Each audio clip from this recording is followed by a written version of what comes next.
The infinite depths of darkness can be sliced open by light. And for the finite expanses of the miracle called life, it has but one delicate vessel: Earth. It has been here a long time. The light has gently bathed this beautiful complex membrane faithfully. Mankind is the only form of life to step back and take a long, hard look at our only home. Our intelligence has brought us here, and it has also brought us much closer to another world within us. And within this universe, ironically, lies the blueprint for our future: cancer. It is a biocode gone wrong. It is delighted by what we do to feed it.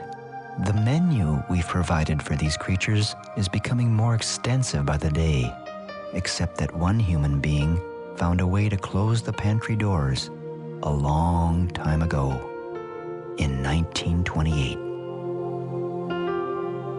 This is that story.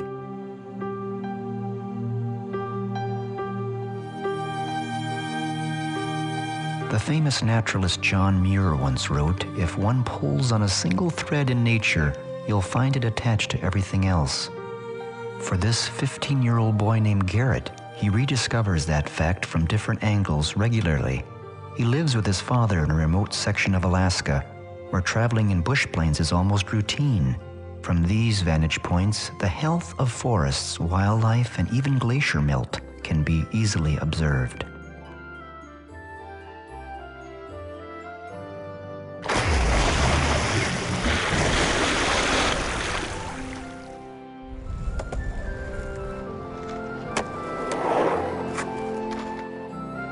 For Garrett, his sensitivities about nature are acute. His eyes have already seen nature in the raw, with many obvious questions answered before he had time to actually read about it in a book.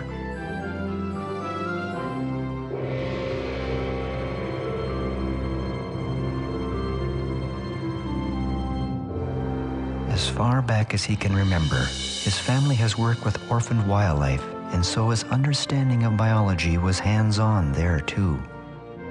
Thanks in part to a special book written by a Dr. Max Gerson, he understood how important it is to feed a young creature such as this porcupine the right mix of foods, or that creature would succumb quickly, especially in its first few days of life.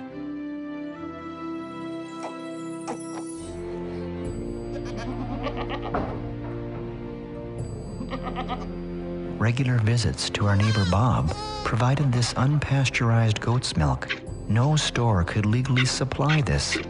Bob's wife, Margaret, is recovering from breast cancer. But she recently heard from Garrett about Dr. Gerson, and then word spread in the community about this Gerson therapy. People that were deeply impacted positively included the mayor, the local electrician, the banker, the Hammer Museum guy. Then there was the beekeeper, who saw links to the Gerson therapy that extended even to the health and productivity of his bees. There was also the artist, the people at the organic store, and then a Gerson tape was obtained. There are laws against healing cancer. The doctor is not allowed to try anything else. He must use only those treatments that have already proven to be failures. Imagine what we could do if this could be accepted. But there are laws against it. You're not allowed to heal. There's too much money to be made on drugs. For Garrett's diabetic neighbor John, this message came too late to save his legs. But perhaps Bob, the milkman, had the best observation about the Gerson therapy. What I'd like to see is some proof, some good scientific proof. When a cruise ship came to town, many visitors would come to learn about the wildlife that Garrett cared for. He found it surprising how unfamiliar most people were about wild animals and their requirements.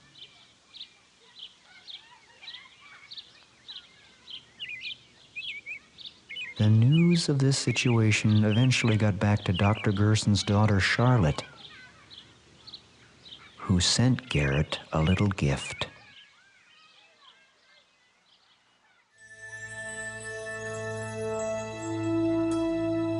It was a new book written by Charlotte that spelled out how Dr. Gerson's therapy worked. It had easy-to-understand statements about cancer. Even a 15-year-old could find the text a good read.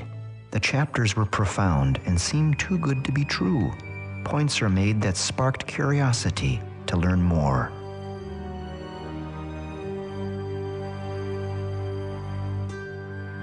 This moment was about to become a new chapter in Garrett's life. Up to this time, reading a book cover to cover was a rarity for him. But in this instance, it was different, due partly in what the book addressed. It was what he observed day to day, even when doing the most mundane chores. What Garrett had not fully realized was the implications of the potency and power contained in vegetation.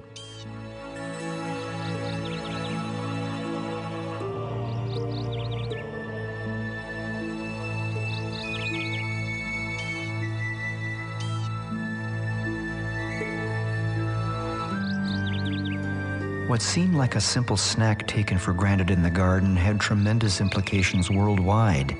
If Gerson's therapy was accepted and implemented, it would help change the history of mankind's modern agriculture, food supply, healthcare systems, economy, and of course, the environment. Then Garrett learned a lesson in being misunderstood one day when his father cleaned the house and tossed an artwork piece Garrett had made into the trash. Because of its unusual design, the community garbage collector fished it out and gave it to local police, who declared it a bomb. Definitely a blow to Garrett's creativity. Other situations then took their toll on the boy, and Garrett's straight-A record sunk. His father decided he needed to be homeschooled. His first homeschool lesson was about Dr. Gerson and... I'd like to see some scientific proof. The boy wasn't sure how that would be accomplished, but he did draw out an analogy between gold mining and human nature to start with. He decided the best place to start his research would be the public library. It didn't take much time before he located several independent sources that confirmed important points as outlined in Dr. Gerson's original classic book. From those important leads, the dubious characters that make up the history of the use of fluoride fascinated the boy. He dug for more information, and then more skeletons were uncovered. Then Garrett began to assemble a general outline of what needed to be accomplished to successfully confirm the Gerson protocol. It was when the words about hope were written that I made an inquiry to become involved in helping him document the integrity of the Gerson therapy. First, there's Gerald Cox, who worked for the Mellon Institute of Industrial Research. The Mellon Institute, by the way, was the leading defender for the asbestos industry. Gerald Cox became interested in the fluoride from the suggestions of Francis Frary, the director of the aluminum laboratory of Alcoa. And then came a leading scientist in toxicology, Dr. Harold Hodge. Harold Hodge was the one who oversaw injecting plutonium and uranium in people. Harold Hodge studied the questionable safety of fluoride, but under the combined pressures of the Atomic Commission and aluminum manufacturing, he had to say it was safe. Harold Hodge, along with a group of scientists, helped develop the atom bomb. Will represent 1 mile on your camera. The top part, 2 miles. We're going to switch to another camera. I'm going to move out of here. 3, 2, 1, 0. The shock wave will arrive in the control point area in approximately half a minute.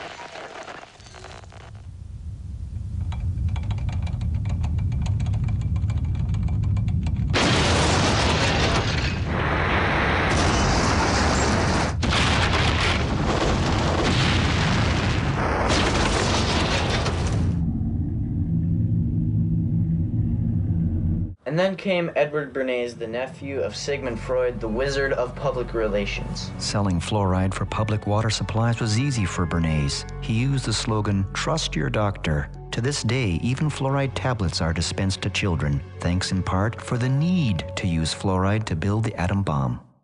Parallels can be drawn from this history to another in the making about cell phones. A $28 million grant was given to Dr. George Carlos in the 90s to prove cell phone safety, but instead he found otherwise. He refused to be paid off.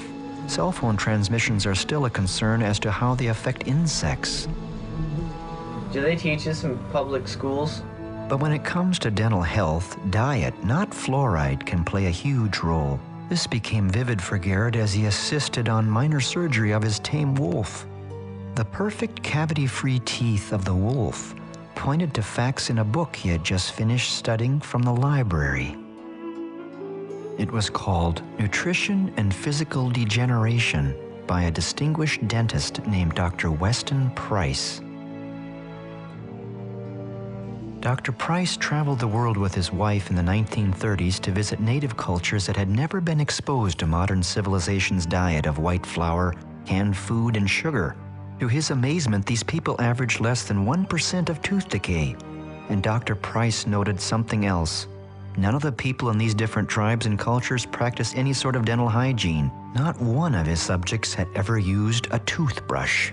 But once processed food was introduced to them, tooth decay and disease followed, and it was the beginning of the end of the uniformly hardy and strong. Dr. Price studied animals with improper diets. Two-headed calves, deformed cats were the result. He also observed a direct link between human skull formation and diet. And yet, in present day, the subject of fluoride is still debated. In the state capital of Juneau, Alaska, I met up with the city's chief dental officer. For the state of Alaska's position on water fluoridation, the Department of Health and Social Services and Division of Public Health support water fluoridation, but in Alaska it is a local initiative, and what's going on in Juneau is a local vote on Juneau resuming water fluoridation. So while the department supports this, this is really a local issue, and I'm also involved with the Citizens for Dental Health coalition, but that's not in my capacity as state dental officer. Do you think that fluoride in the water will help prevent cavities and such? What is your position? I think there's clear evidence over the past 60-some years now that fluoride reduces tooth decay. But fluoride's only measurable effects on tooth decay are from topical application, not from drinking it. Hitler's alleged reason for mass medicating water with sodium fluoride was to sterilize humans and force them into submission. Garrett needed to see both sides of medicine. He then viewed compelling scenes from stock footage about Gerson I had already compiled. If you think of basically what's in Gerson therapy, you really wouldn't expect it to cure cancer. So no, I don't think there's any evidence that anybody's ever been cured by Gerson therapy. It's not right from any aspect at all. Well, has the Gerson therapy ever cured a cancer patient? Oh, of course not. They won't even release their records. There's absolutely no scientific evidence that he's cured anyone. I've never interviewed any Gerson patients. It really is pointless. But I had interviewed patients, and more than a couple. These patients had recovered from every type of cancer, and for many of them it was terminal. Orthodox medicine had given up on them and sent them all home to die. Some of them published books about their recoveries. I traveled all over the world, from Holland to Japan, and everywhere it was the same result: recovery.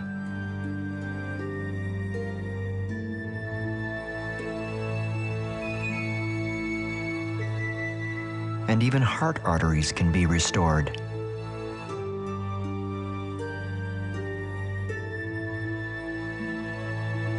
When Prince Charles spoke publicly in favor of the Gerson therapy after observing its effectiveness, he was skewered by the medical community. Nevertheless, I had observed his unwavering sentiments in a letter that was sent to the Gerson Institute.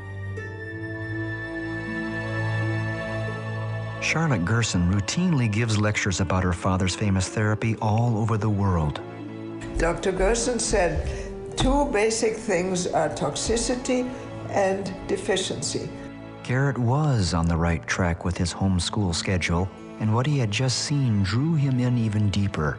Now the world began to appear slightly more complicated to him.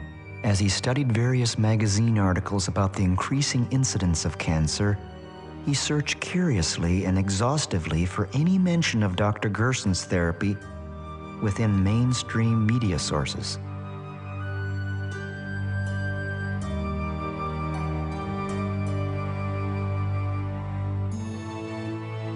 Instead, what he discovered within the pages of any given article about cancer or chronic disease was a different approach to the crises, one that made him suspicious. Garrett wanted to learn more, and to his delight, the Gerson family sent him some long-forgotten film reels. Dr. Gerson's image with his family came to life.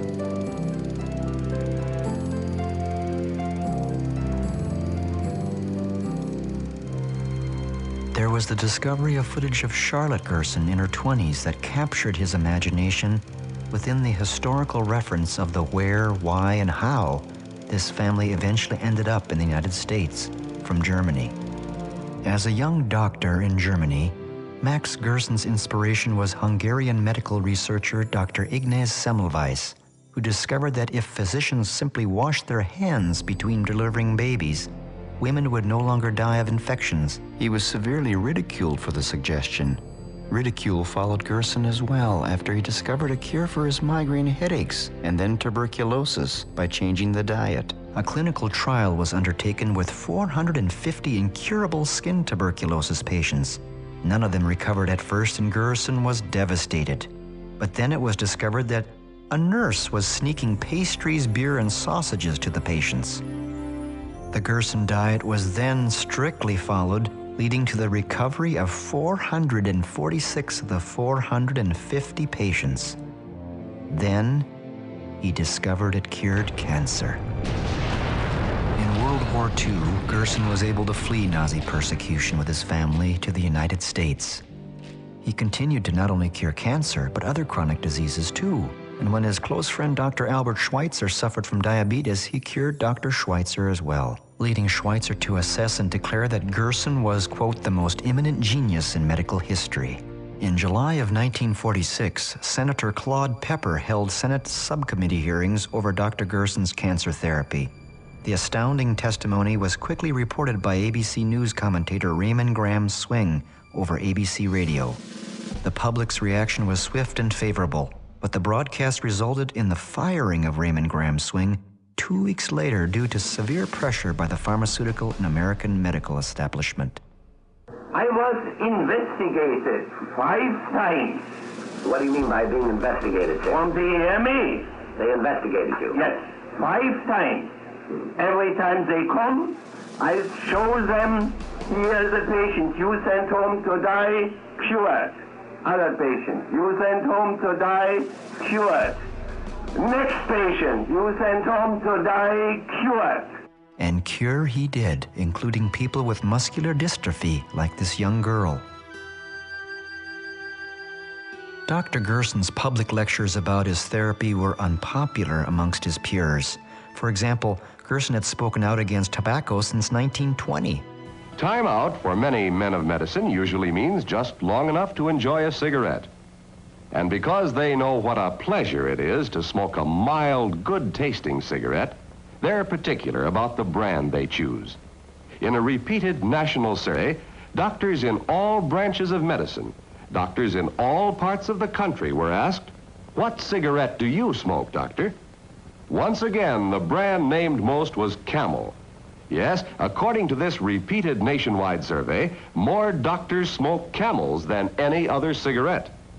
Why not change to Camels for the next 30 days and see what a difference it makes in your smoking enjoyment? See how Camels agree with your throat. See how mild and good tasting a cigarette can be. And as more layers of the therapy were uncovered and understood, it was becoming clear to Garrett why there was such opposition to Gerson's therapy of caring for health. The tobacco industry was the main source of advertising for the American Medical Association at that time. Philip Morris was the Journal of American Medical Association's major source of advertising revenue. The editor of that journal, Dr. Morris Fishbein, attacked Dr. Max Gerson for, quote, treating cancer patients with diet and warning them against cigarettes. Fishbein originally aspired to become a professional clown, yet he never practiced a day of medicine or treated a single patient in his entire career. Today it's no different. Chemical and pharmaceutical companies now run the American Medical Association and the FDA. The thing that bugs me is that people think the FDA is protecting them. It isn't. What the FDA is doing and what the public thinks it's doing are as different as night and day. A quote from Herbert Lay, the former commissioner of the FDA. The boy remembered the superior effectiveness in a remedy his father had used on his foot, costly and toxic pharmaceutical treatments had not worked, but by merely dicing a few cloves of garlic mixed with raw honey, his foot problem disappeared. Raw honey also disinfected and greatly sped up cuts and abrasions. Another healthy, inexpensive item used that is non-toxic was hydrogen peroxide. It was used as a cleanser in the home and was even found useful cosmetically in hair highlighting. Garrett found putting 3% hydrogen peroxide in the ears for a time would even prevent the common cold. There are volumes written about natural cures and treatments. Knowledge is power. Garrett gave his orphaned moose calf named Franny her last bottle of goat's milk. And so Garrett's homeschool lesson went to a new level. It was time for him to take his homework on the road and put it all to the ultimate test.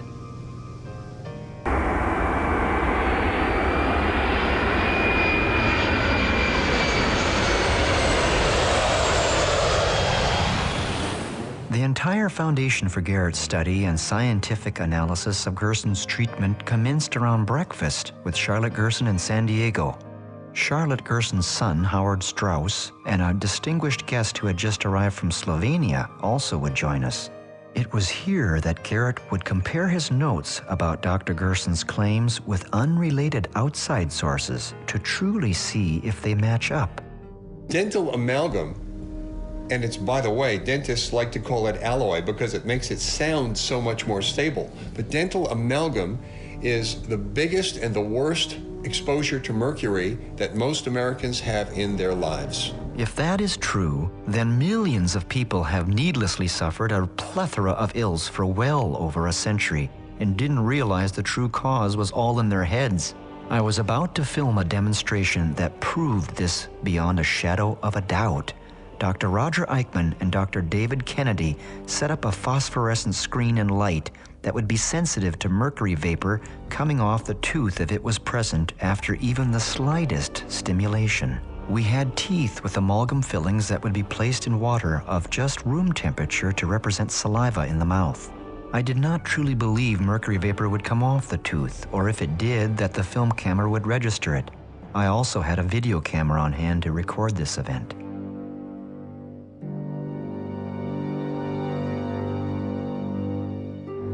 To my shock and horror, and as you can see, the 35mm motion picture camera did register the mercury vapor coming off the tooth.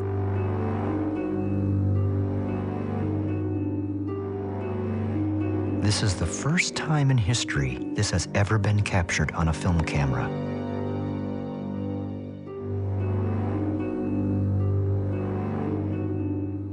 To make certain that what you are seeing is mercury, we had on hand a special instrument called a Jerome mercury sniffer to measure the levels. 191. 190, show that to me, please.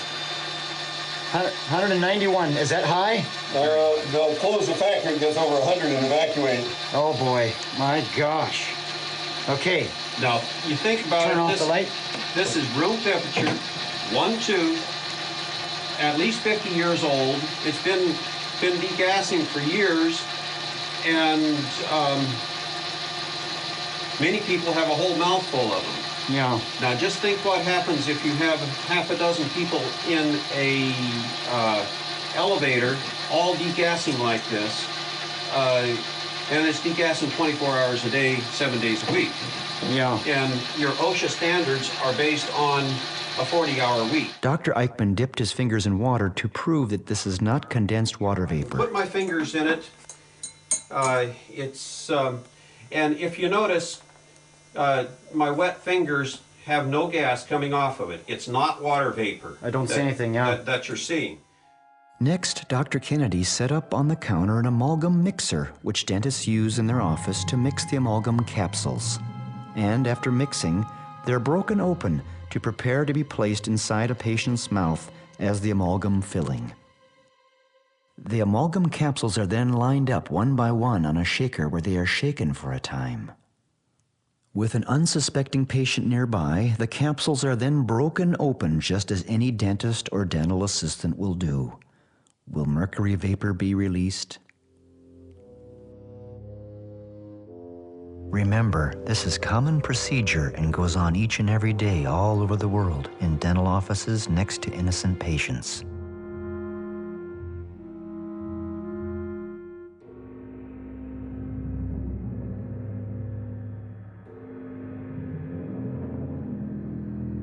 The images speak for themselves. For the American Dental Association to continue to insist that amalgams are safe would seem absurd. Turn on the light. Can we see what we got? 252. Yikes. Should we exit this? Are we getting poisoned in here? Yes, it's raised the room up. Yeah. It's no worse than working in a dental office. The problem is now, if you go into a dental office to remove a silver filling, and they cavalierly start putting a drill on, this whole screen would turn black. You hit it with a high-speed drill, and you're going to put mercury everywhere. And those very small cuttings of amalgam will go all over. You've got to use a rubber dam. You've got to use a high-speed evacuator to get all that out. And you never turn off your evacuator until the last piece is out of the mouth, because as soon as you scratch on it, it's just like me scratching a knife on here. Thank you. I think it's a crime what they're doing to their dental staff. Is that the female is much more sensitive reproductive-wise to mercury, and as a result, that causes not only infertility, but it causes birth defects. Of course, you get the usual denials, but when you look at the scientific literature, it is full of studies showing that exposure to mercury, either from your teeth or from working in a dental office, will, you saw the demonstration. There's huge amounts of mercury in those offices. They don't monitor that. They don't warn the employees. They don't give them adequate mask and protection. And as a result, there's a tremendous amount of infertility in dental assistants. There's a documentary on it. It's about the Norwegian dental nurses and about their lives being devastated by their job when they were young girls. So I think it's a crime what they're doing to these young girls. I've had patients come in from other dentists saying, gee, all I had was my teeth cleaned, and I feel lousy for days after that, every time. How come? Well, they polish the teeth. They get a huge amount of mercury being released for several days after that, until you get a little bit of corrosion over the top, which slows it down a little bit. But the amount of mercury released is just phenomenal. And if they're sensitive to it, it'll put them over the edge. When I was in dental school, I was told that dentists were averaging their first heart attack by age 44. Our life expectancy was age 52. I personally related that to their use of mercury and amalgam fillings, because it wasn't occurring in orthodontics and in surgeons. I had made certain that Garrett was nowhere near this demonstration to ensure he did not inhale any mercury vapor. Yet that seemed absurd when considering that many people are walking around with amalgams in their mouths. Dr. Gerson was right all along. Dental health is paramount to healing from chronic disease. In Colorado Springs, Colorado, there is one renowned dentist who has spoken out about fluoride, dental amalgams, and even the dangers of root canals for decades. His name is Dr. Hal Huggins. But just before we were to meet him, Garrett fell into a depression. He couldn't seem to overcome the disturbing chemistry lesson about deadly methyl mercury vapor that Dr. Roger Eichmann gave. This homeschool lesson had hit him hard. And then the cause of his sadness was revealed. The boy's parents had unwittingly allowed some dentist to stick the mercury inside his mouth too. He now saw himself as a biohazard. But the good news was that he was about to meet Dr. Hal Huggins, who would give him some reassuring direction. Well, most of the people I see who are having their amalgams removed have some sort of a dread disease. But you're interested in prevention, then you are 1 in 100 who's in a very good position, because prevention is a whole lot easier than correcting a problem after it's occurred. He asked how many dentists state that mercury fillings are safe. Well, that would be pretty close to 100% if they want to be in dentistry tomorrow, because the Dental Association has certain rules and regulations that if a dentist is asked, is mercury toxic, and they say anything affirmative. They say, well, yes, it is. It's the most poisonous metal on the planet that's not radioactive. They're going to lose their license and be selling used cars the next day. So what they believe and what they can say, two different things. Then he wanted to know which dentists know how to remove fillings properly. Those people who go out and just have their fillings removed at random, by actual measurement, 63% end up with an autoimmune disease within 6 months that they did not have before they had their amalgams removed. Dr. Huggins guided Garrett to a dentist that did know how to safely remove his filling. The boy remembered a question he had asked Dr. Huggins about retaliation for speaking out. Yes, there have been a number of cases of retaliation. The first thing they did was put up an enormous amount of money to see to it my license was removed for refusing to place amalgam, for refusing to do root canals on patients, and writing a book they didn't like. There have been personal things that have been done against me and my family, which destroyed the family. The rest of it destroyed the business. They've destroyed everything I had except the mortgage on my home. And for some reason or other, they did not want that. Garrett reasoned that life could have been so much easier for him if he had just kept quiet like most doctors do. So the question became, why put yourself through this? When you have seen the people that I have seen, and you see that their life just has a few minutes, a few hours before it runs out, and you see that that can be turned around, and you see that years later these people do have a life, that's the payment that I get. That's why I keep doing what I'm doing. It was a refreshing ideological position that reminded Garrett of Dr. Gerson, but it's still as David and Goliath. In this situation, the American Dental Association wields tremendous power and control over a dentist's life. And the dentist that performed the procedure of proper filling removal on Garrett was terrified of his identity being captured for this movie. Documents had to be signed, which meant that I was personally liable to him for the ruining of his career and income if I did film his face.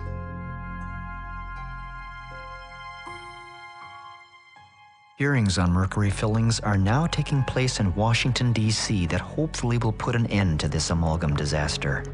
It is estimated that there is 1,000 tons of mercury in the fillings of Americans at the moment. Incredibly, the FDA has never conducted an environmental assessment of the use of dental mercury amalgam as prescribed by law. It is very important for the Orthodox people to keep patients from coming to alternative treatments because they work. People have been so brainwashed for so long. But what could possibly be worse than dental health?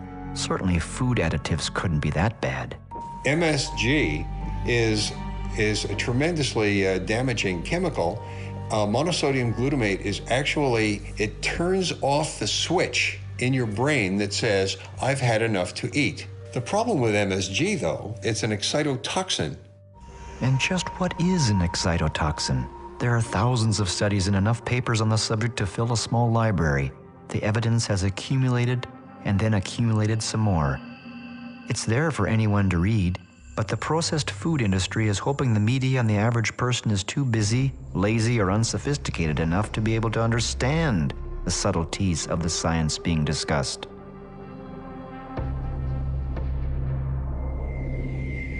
But just in case the average layperson does show a bit of curiosity about the dangers of flavor enhancers like MSG, the food industry has smartly printed little rack cards and brochures to give us, defending their crisp position. Garrett met with food experts Jack and Adrian Samuels of Truth in Labeling. The subject of glutamic acid is very, very complex, and consequently many games can be played to try to convince people that it is safe. They removed monosodium glutamate from many of their products and replaced monosodium glutamate with other ingredients that gave the consumer no clue to the presence of the reactive component of monosodium glutamate. After being told by my physician, who experienced one of my reactions to MSG, that I would soon die from an MSG exposure if I didn't learn to avoid it, Adrian used her background in research and went to the library, spending some 4,000 hours to read everything she could find about MSG. To her surprise, she found there were studies that indicated that MSG was safe, but they were all sponsored by the glutamate industry or their agents, and were all flawed to the point of being worthless. And at the same time, there were many other studies that clearly demonstrated that MSG was toxic and dangerous. Neuroscientist Dr. John Olney has studied MSG for decades. He rarely gives interviews because of the unwanted attention it incites. My background is in experimental neuropathology. I conducted a study of monosodium glutamate and its toxicity potential for infant animals, and I found that glutamate destroys nerve cells in the developing infant animals' brains. I could understand his shyness about appearing on camera because he has played a key role in the incriminating evidence against the processed food industry for several years. His findings are shocking to people, especially to parents of young children. But when traveling away from home, the question then becomes for Garrett, what do you eat? At his home in Alaska, or visiting the Gerson family, his diet was virtually devoid of any processed food. It takes a little extra work to seek out delicious organic produce and/or restaurants. Stop! After all this, I didn't think. It's too late. The chemicals in this fast food were working their magic on the boy. He ate this meal, actually 2 meals, like he was possessed. To me, it was disappointing, but to force the issue would likely backfire. He was free to make his own decisions.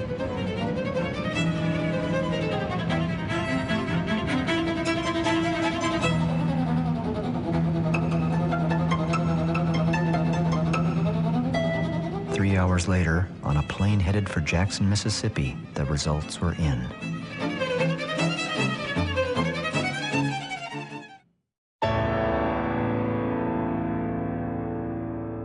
In Jackson, Mississippi, the boy met up with an incredible family of photographers, the Blaylocks. Dr. Russell Blaylock is a renowned board-certified neurosurgeon and author of several books on cancer, excitotoxins, and health. It is here where Garrett reoriented himself to a healthy snack, but unbeknownst to the lad, I had a little test planned.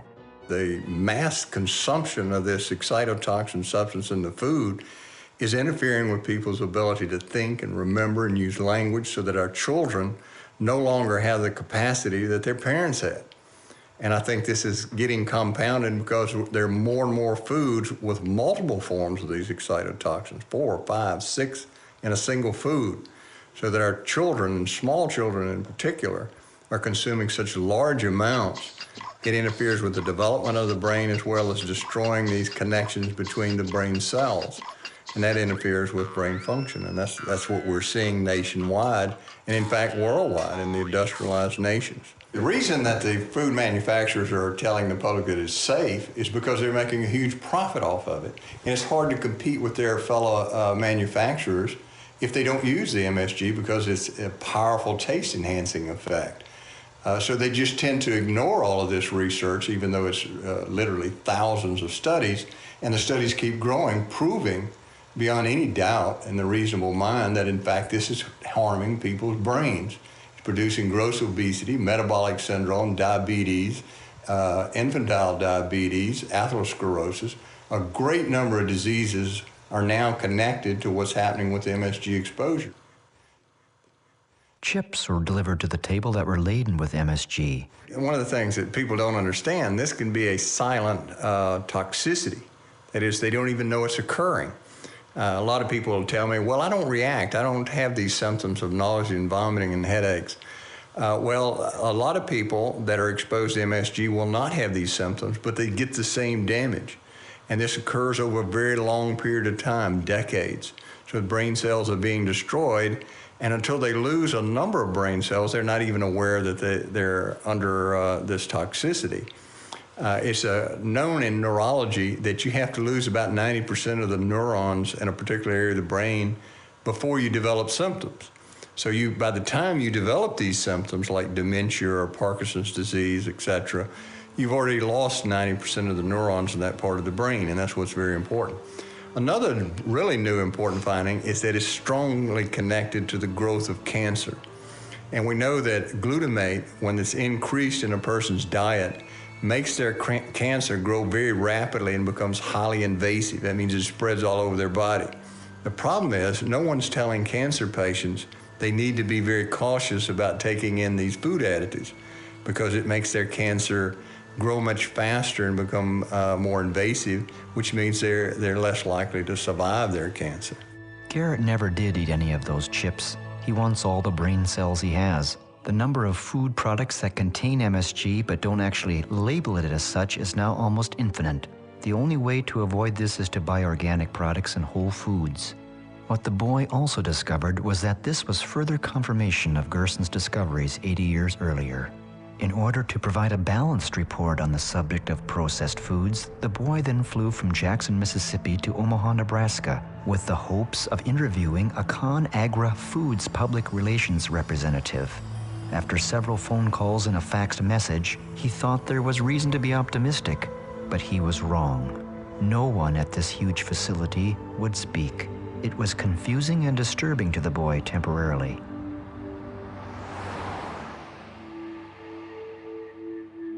For me, this heavily guarded facility and non-communicative position was supreme arrogance, especially when considering that they are feeding us, or some of us, every day. It reminded me of facilities in Alaska, such as the military's HARP project, that raises questions about the weather, or my experiences in trying to get interviews with oil companies that turned me down flat. The native people of the North and their concerns are low priority. The boy tried to contact ConAgra twice more with no reply. All was not lost, however. We went to Omaha's Mayberry Park, where Garrett found great delight once more.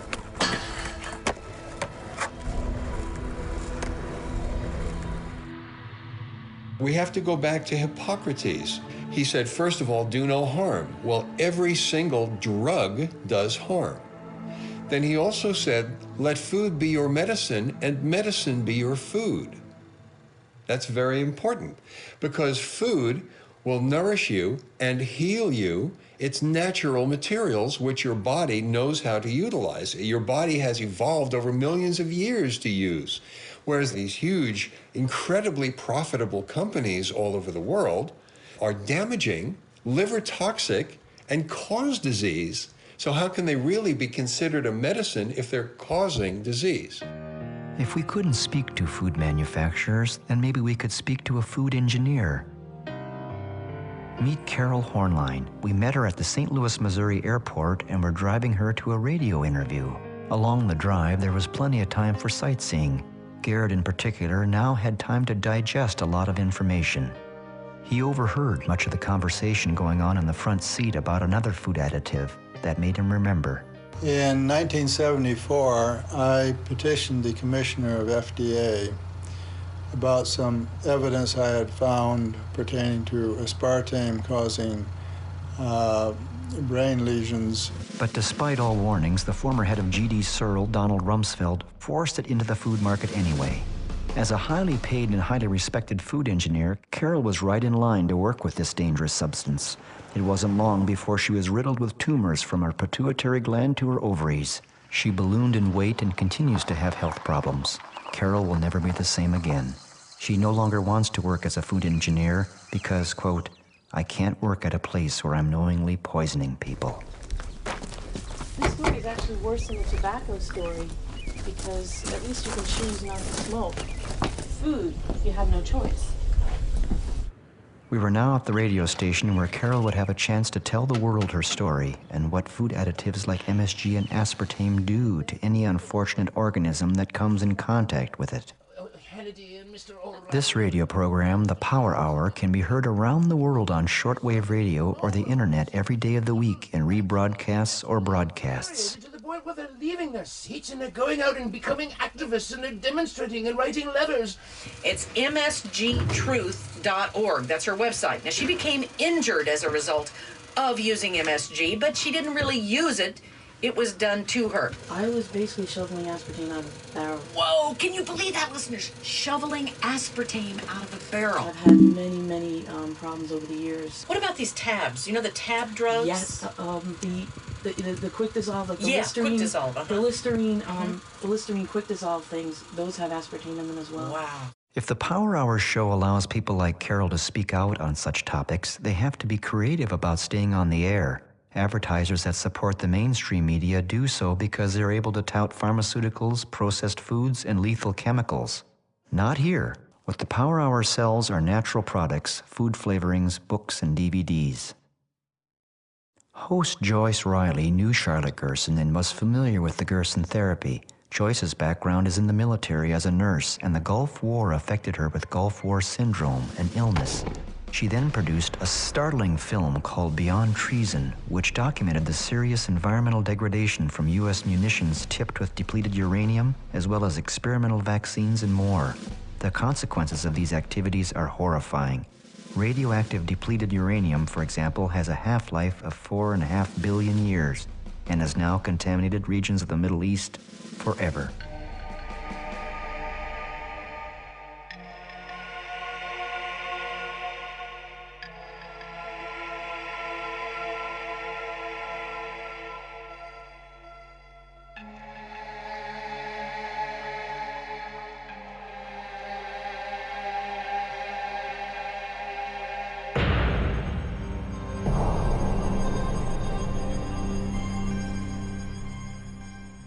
Joyce explained the Gulf War syndrome suffered by military personnel. The Gulf War illness is something that is a combination of a lot of toxins. And I couldn't figure out why I was sick because I only flew from Alaska to Cuba during the time that I was a flight nurse. But I became ill. I did have the vaccines. A lot of the troops did have the oil well fire exposure. They had chemicals, biologicals, vaccines, everything involved. What we do know now is that they were full of toxins. I was a nurse for about 35 years, and during that time I'd done everything from electroconvulsive therapy, which is shock therapy. I had been a chemo nurse. I was a director of nursing. I was a nurse in a heart, lung, liver, kidney transplant unit, and I never appreciated food at all. I never appreciated what it was for. And then I became ill after the Gulf War, and it was amazing to me that nothing in medicine could make me better, nothing. So I had to start looking into alternative and integrative medicine. Gulf War veterans were becoming ill right after the Gulf War. Thousands of them were becoming ill. And we had no place to turn to. We found out that there were some Gulf War veterans that had been helped by eating raw fruits, vegetables, fruits, and doing juicing. And When all this talk about vaccines came up, Garrett shared his own feelings about vaccines that are given to infants and school-age children. There was a 90% reduction in diseases before the vaccines were even introduced, as graphs clearly show. It was improved nutrition that caused the reduction, not vaccines. Vaccines are neurotoxic, and for that reason and awareness, the boy has a clear position on the subject.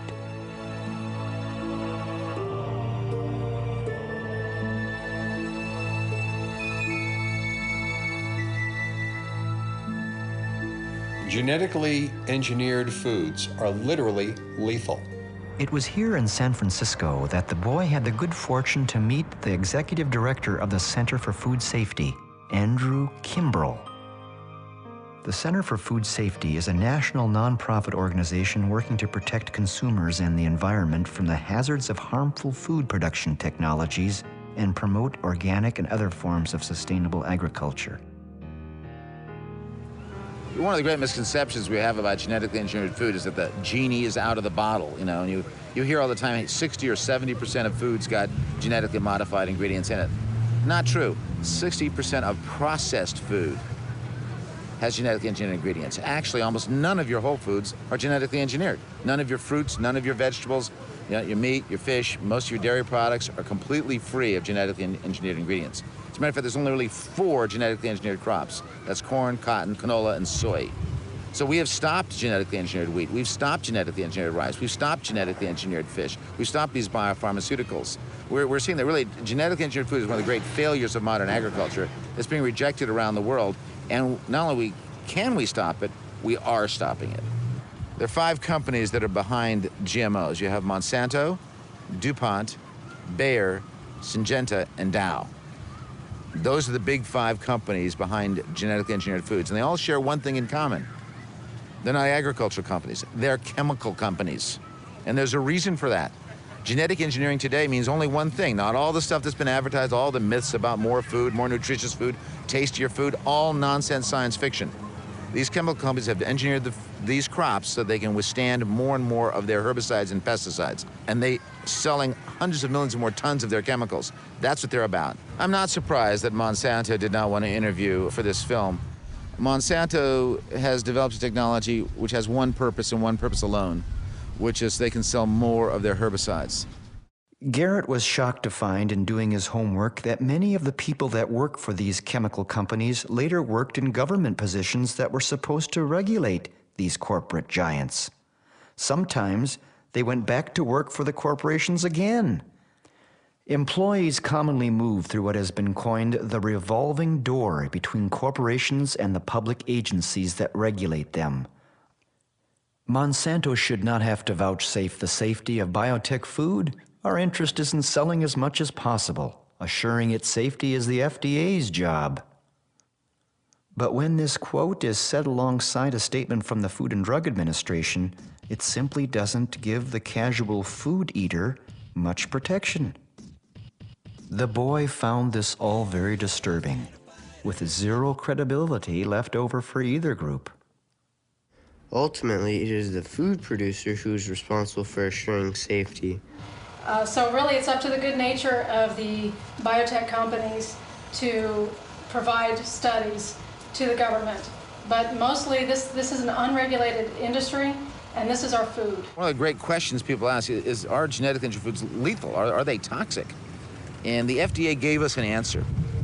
The Food and Drug Administration, United States, gave it an answer. In the 80s and 90s, they looked at these foods and said, yes, the process of genetic engineering can take a non-toxic food and make it toxic. It can create new allergens. It can lower nutrition in food. It can lower our immune response. And in certain cases, we even see these foods have the potential to create cancer, certain of this technology. So the answer is in on whether GM foods are lethal or toxic. Yes, the very process can make a safe food and turn it into a toxic food and potentially a lethal food. The objective of Monsanto is clear. Monsanto has become the largest seed company in the world.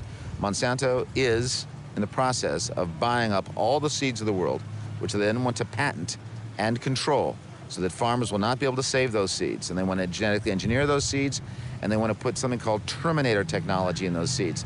And this has those seeds create suicide after one growing season so that farmers cannot save those seeds. So what Monsanto's really after is controlling all the seeds of the earth and making sure that the farmers of the earth cannot save those seeds.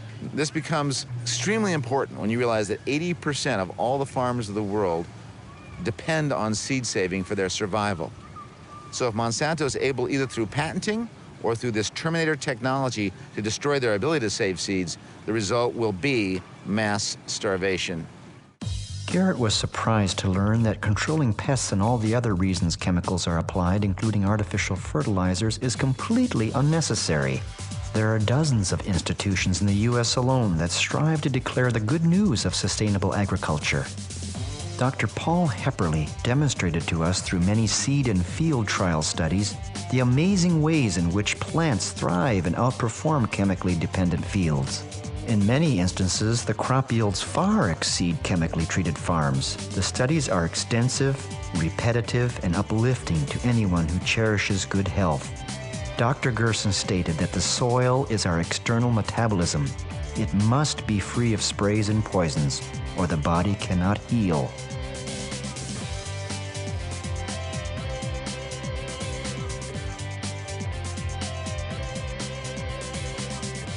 With chemical agriculture, the water that comes from your tap may contain much more than fluoride and chlorine. And there's another food treatment process that could still threaten your health. What we have found with the irradiation of food is it does not just kill the bacteria, which is what it's used for, but actually molecularly changes the food.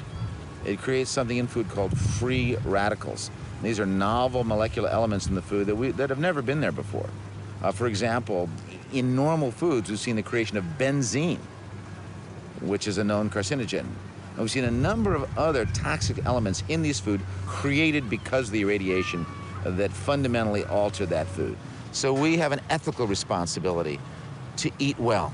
The beautiful truth is that people around the world are saying no to GM foods, they're saying no to irradiation, they're saying no to food additives, and they're saying yes to organic food and beyond organic food. They're saying yes to food that is local, that is appropriate scale, that is humane, that's biodiverse, and that's socially just. Garrett thought that one way to stop some of this is by the way we vote, if indeed you can trust the voting machines to work right.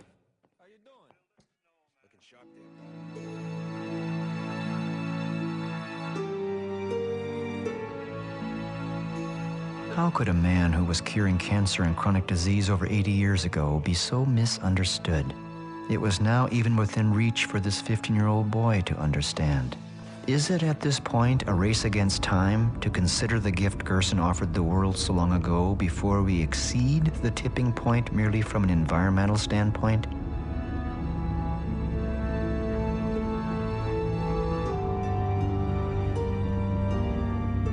During the course of our travel, Garrett noted an article in the paper about obesity.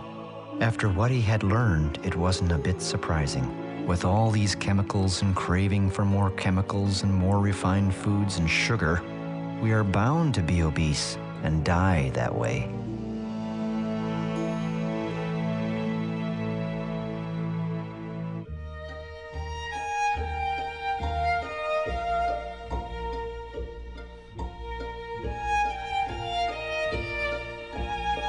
The Ohio Valley is the casket-making capital of the world.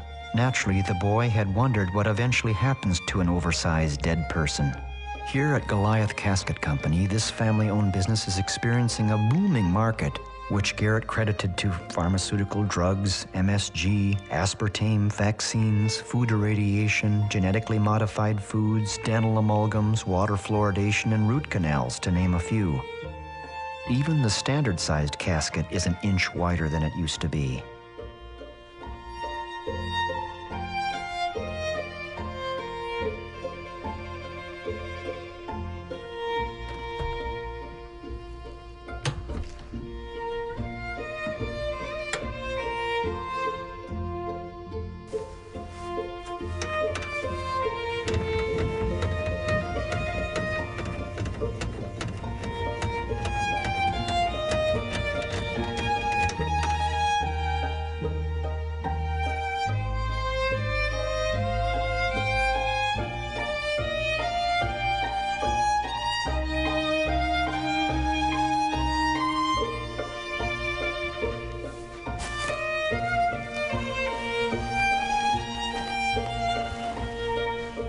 Most people won't get in one because they're afraid to do that. That's an omen, bad omen. This would actually be quite nice for a cabin up in Alaska in the summer. You can close the lid in there, you wouldn't get any light, and you could sleep better.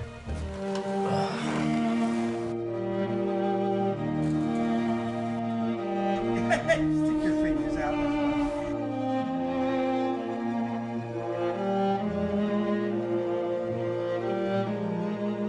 Most of the people are not taller, but they're wider and deeper.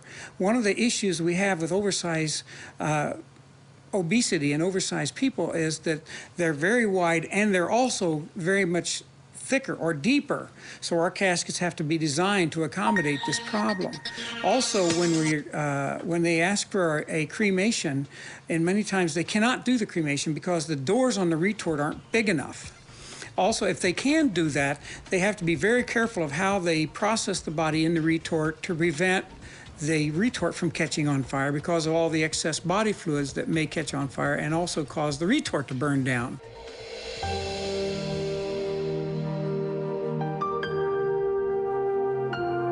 With all this cross-country travel, we had to stop.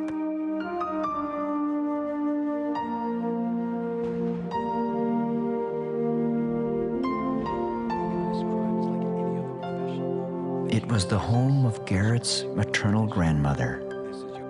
The boy's mother was killed in a freak accident recently.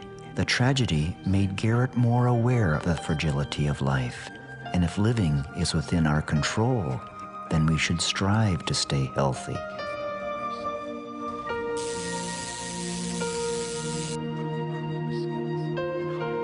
All living things have a distinctive energy field around them that can be measured and even photographed. Garrett remembered before he left on this trip an experiment with an aerospace engineer named Christopher Wadke. In this take, what this engineer demonstrated was a comparison between a slice of cooked and uncooked organic baby carrot. The cooked carrot is on the left. The uncooked is on the right. The uncooked carrot has a startling line of strong energy that's clearly lacking in this cooked carrot that was steamed for 10 minutes. What this means is that pasteurized food is dead. Garrett held a funeral for the latest victim, the almond.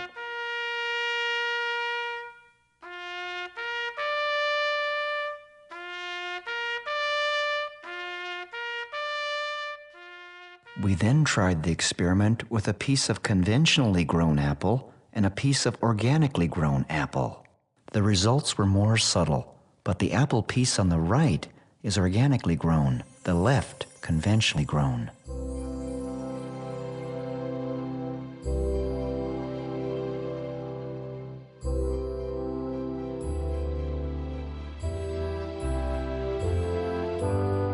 An organically grown tomato.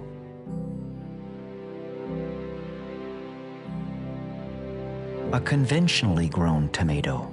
The photographic technique utilizes 50,000 volts and a broad range of frequencies to resonate with the test objects, capturing their patterns for analysis, whether living or non-living. The boy found the results consistent and fascinating, an area of study that needs a closer look. Kirlian photography is the iridology of the future, where we can see markers in the aura that's around people's bodies, and these markers indicate where their health is deficient and where their health is fine.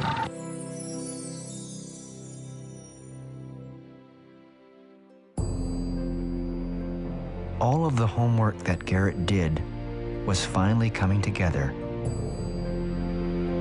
His study of the Gerson therapy was now close to completion.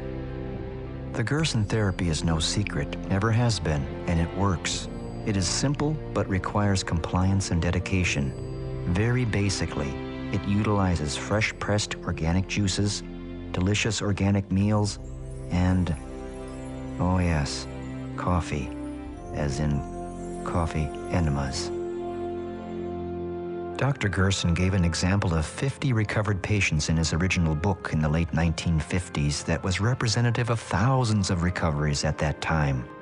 All the patients were diagnosed with extremely detailed records at leading medical centers around the country. During and after the treatment, the medical records from independent medical centers bear out the results, and the results bear out a beautiful truth. Gerson cured his good friend Dr. Albert Schweitzer of adult-onset diabetes, and then his wife of lung tuberculosis, and then his daughter of a rare skin disease. It is something Schweitzer would never forget, and they exchanged letters up until Gerson's death in 1959. The cancer industry is about money and drugs, yet all the money in the world won't save you if you make the wrong decision. You might as well be homeless. The boy is certain that many of the famous and talented would have changed history and culture if they could have only known. Garrett, on the question of what does the pancreas do? Essentially, the job of the pancreas is to digest food. The pancreas has a key role to play in the Gerson therapy, and in this boy's simple graphic, it is clear the human intestinal tract is longer than that of the carnivore. The digestion in a human becomes quite compromised if he starts to eat animal protein, stressing the pancreas as well as the digestive tract. But the pancreas has one additional very important job, and that is to protect the body from malignant cells. The pancreas recognizes malignant cells if they develop and digests and kills them, gets rid of them. When you overload the pancreas, as most Americans do, with excess animal protein foods, all the jobs, all the ability of the pancreas is used up just trying to digest and get rid of all this animal products, and there's nothing left to protect you from the malignant cells. The immune system is paralyzed. Then the question was posed to Howard by the Slovenian guest how the coffee enema works. Why? Well, what happened was that the caffeine in the coffee enema was absorbed by the hemorrhoidal vein, which is wrapped around your descending colon. That is a vein. It's a drainage system, not a distribution system like an artery. So that's part of the portal venous system, which then brings the caffeine directly to the liver, directly to the liver. Okay. Not just the caffeine, but also some of the other elements of coffee. Okay. Cafestol and kawiol. Okay. And potassium. And potassium, very important, potassium. Okay. So then the liver is stimulated to produce glutathione S transferase and bile. Now, what the glutathione S transferase does, it is a blood cleansing enzyme. Of course, pharmaceutical companies have wanted to produce something that would stimulate glutathione S transferase, but they can't patent it. Because if they could clean the blood, that would be wonderful, but they can't. Okay. So we say, coffee enema, coffee enema. Okay. And they say, go away, kid, we can't patent that. The coffee enema is prepared with 3 tablespoons of fine ground organic coffee. Then it is simmered for 15 minutes. It is then poured through a filter into a 1-quart container.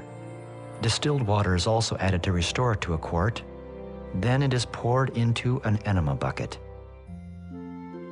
Once the coffee has drained into the patient lies on his right side, knees drawn up for approximately 10 to 13 minutes, and then evacuates. But in order for the boy to truly be impacted on a personal level, he needed to meet cancer patients to believe it for himself. No more pictures, no more books. Garrett wanted to go to Mexico.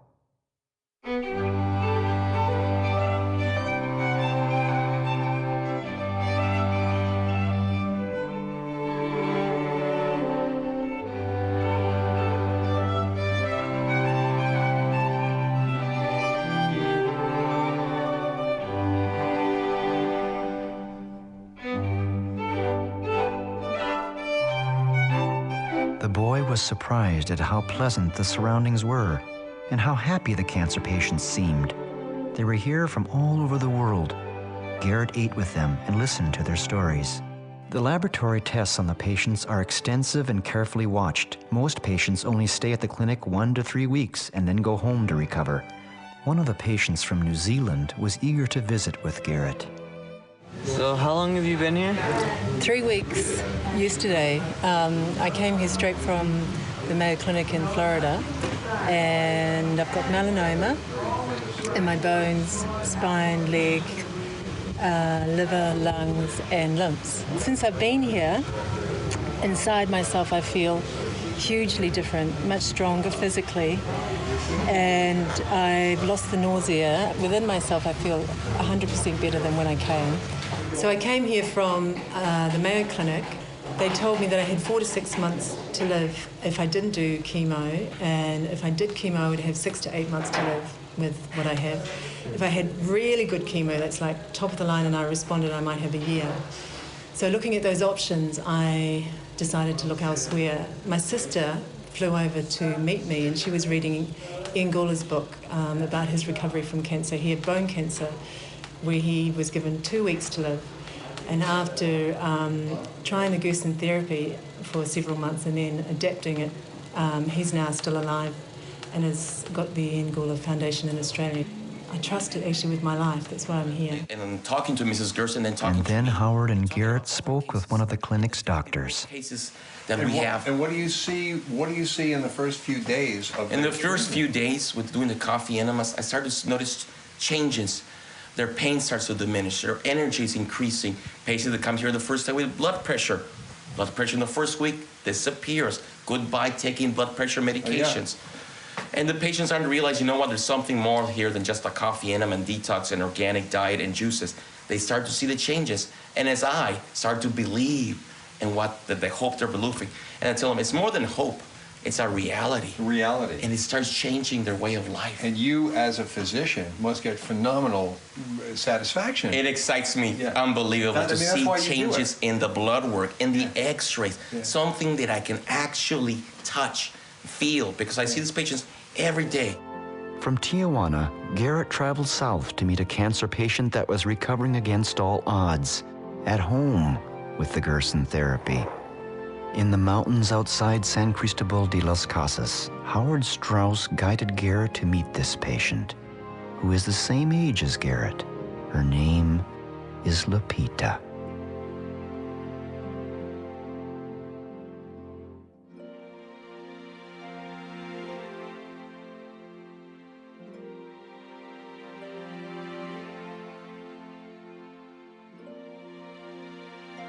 Lupita overcame a cancer called an ovarian teratoma, which has astounded her doctor. Utilizing the Gerson therapy under extremely difficult conditions proved to Garrett that anything is possible if one simply has faith. For Lupita, fresh organic vegetables and fruits are not difficult to find. Ironically, truly organic produce in the United States is harder to come by.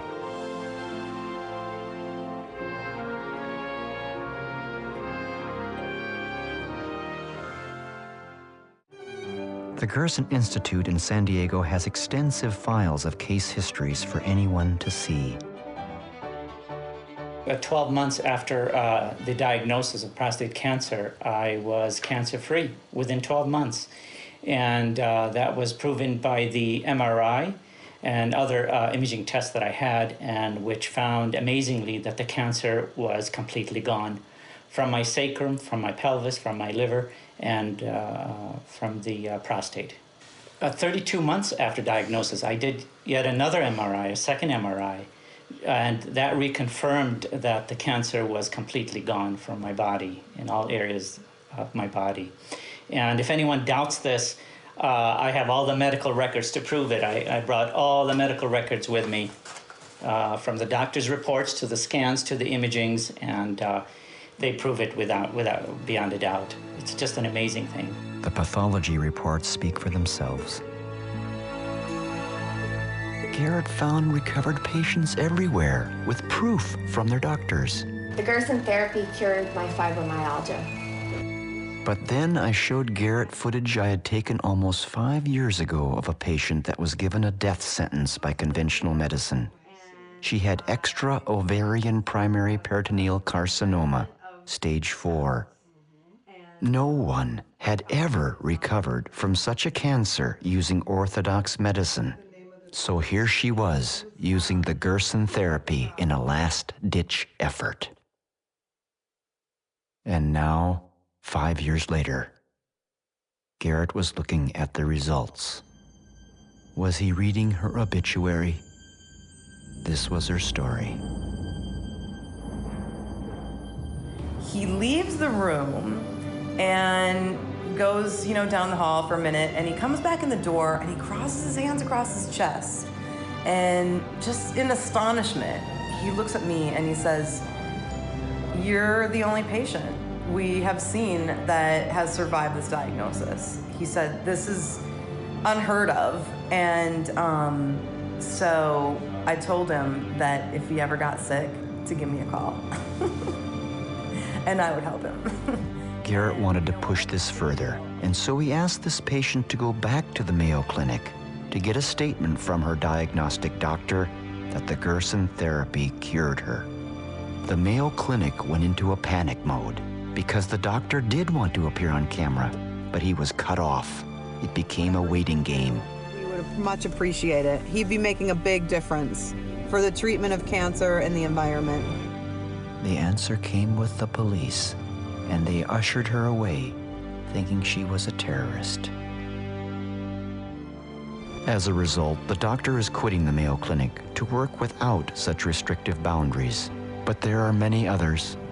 In 1986, I was diagnosed with pancreas cancer, which has spread to my liver, gallbladder, and spleen.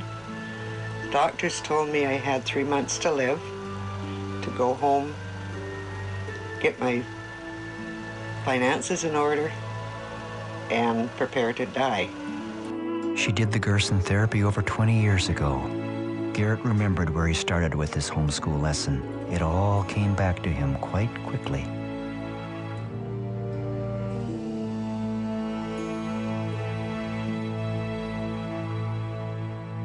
No, I don't think there's any evidence that anybody's ever been cured by Gerson therapy. It's not right from any aspect at all.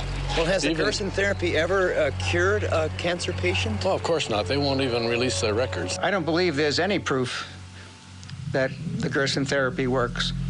In other words, Charlotte Gerson was lying.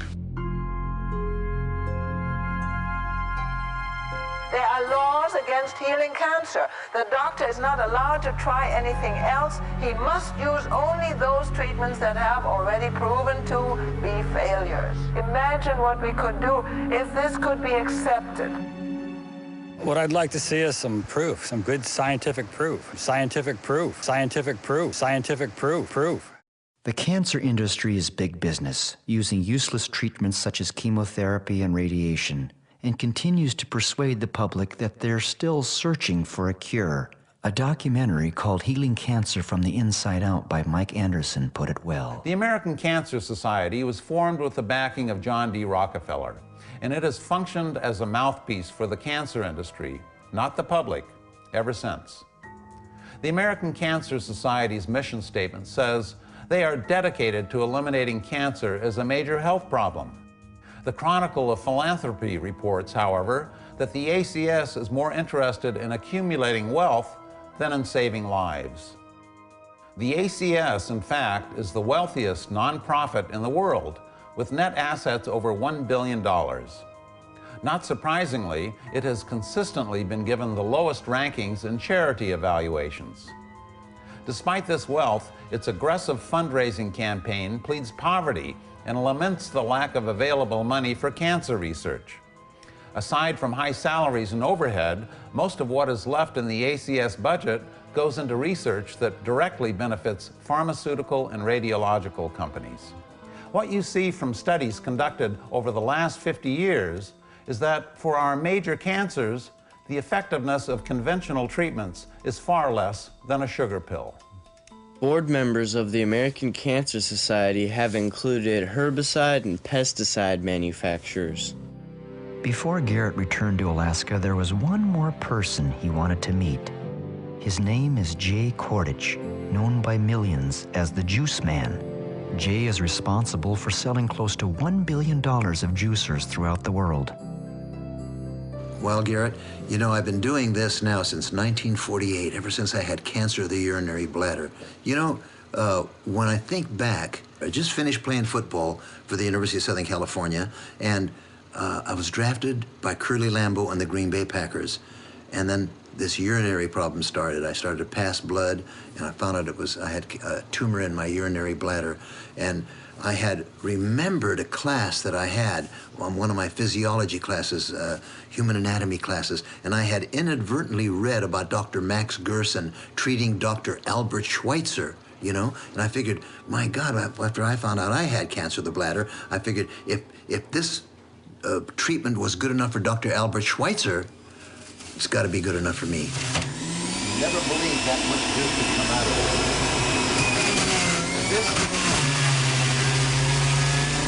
This is the juice that saved my life when I had cancer of the bladder. The Gerson treatment, carrot and apple. Because of that, I'm here. All the drinks that I made, and I continue even today. And this has been how long? Wow, 1948.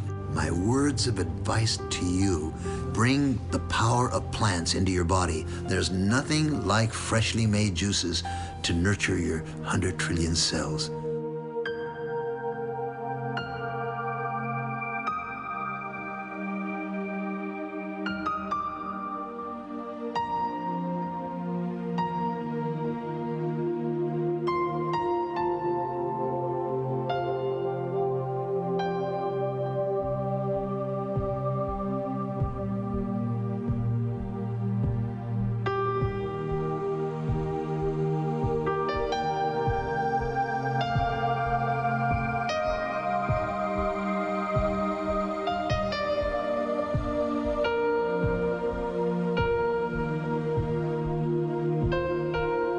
Garrett was now 6 miles from home. His homeschool lesson was officially over. The memories of the trip still glowed red-hot in his mind. Specifically, how could he possibly forget a woman who carries on her father's work relentlessly against all opposition? Who carries the torch of a way of life that is health care, not some government agency's plan hatched with a collection of drug companies?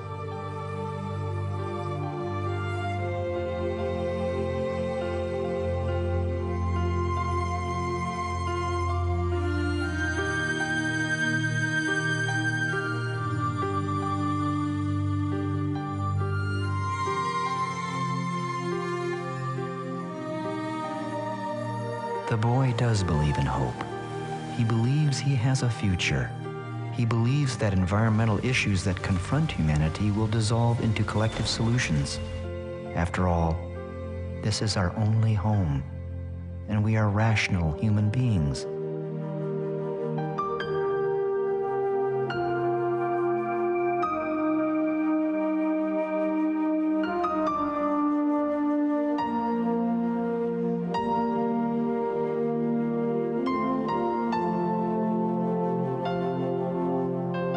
And now Garrett could see hope on the local level.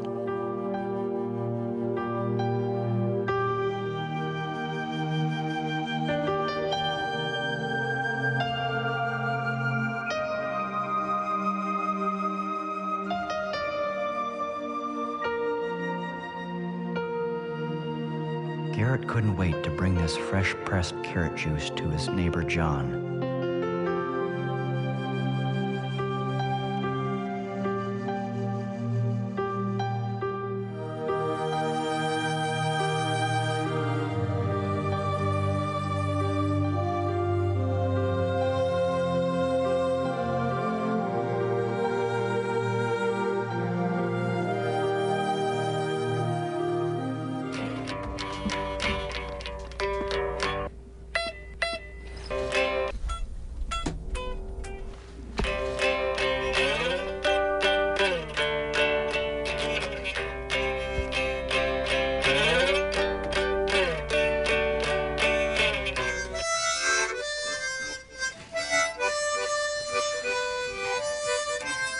I'd like to see some scientific proof. Our other neighbor, Bob, the one that milks the goats and was quite skeptical, was really liking what he was hearing, and so was his wife, up until... Okay, so here you want to add 3 tablespoons of coffee into your boiling water. Then you want to let it simmer for 12 minutes. And I pour it in a quart jar and add water so it ends up being a quart. Then you connect the tube to your R's. Then you let the coffee drain into your R's. Then you let it sit for 12 minutes. Then you release it into the bathroom toilet.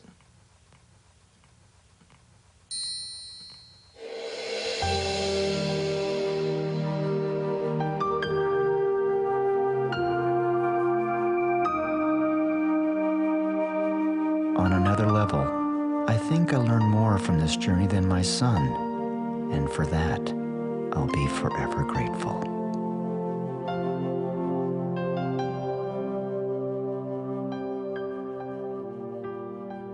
For each of us eventually, whether we're ready or not, someday it will come to an end.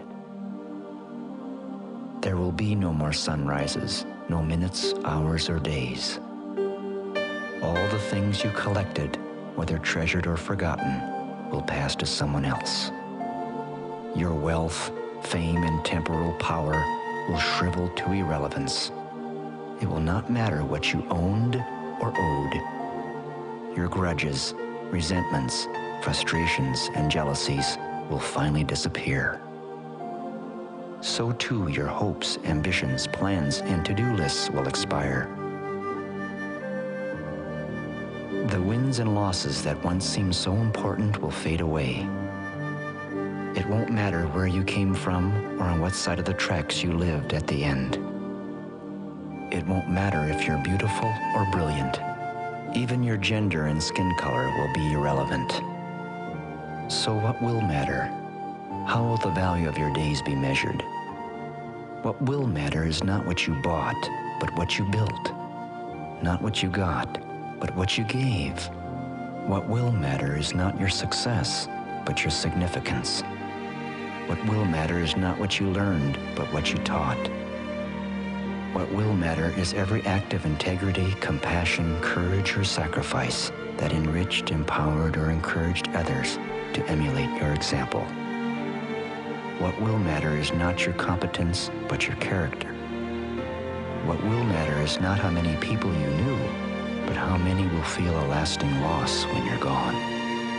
What will matter is not your memories, but the memories that live in those who loved you.